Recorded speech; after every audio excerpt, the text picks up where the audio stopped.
அந்த அத்வைத சாஸ்திரத்தை பிரச்சாரம் பண்ணணும் அப்படிங்கிற உத்தேசத்தோட ஏடி 1895 கும்பகோணத்துல 66வது ஆச்சாரியார் இந்த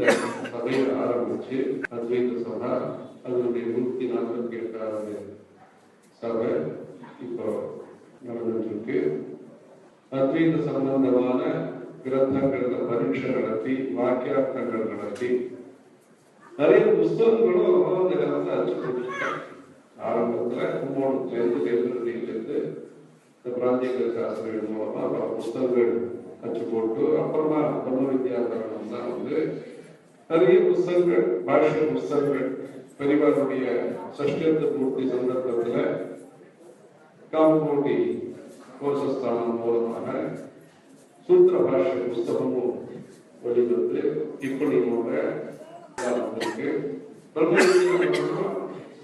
விவரணமான விஷய சூழ்ச்சியோட அதுவே ஒரு புஸ்தகம் தானே. அந்த மாதிரி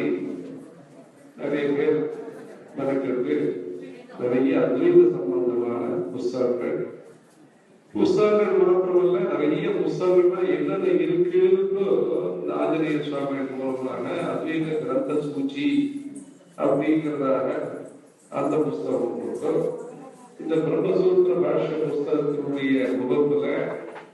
என்னென்ன புஸ்தகங்களை யாரெல்லாம் எழுதியிருக்கா அத்வைத சம்பந்தமாக அப்படிங்கிறதாக சுருக்கமா அதை பத்தி எல்லாம் எழுதியிருக்க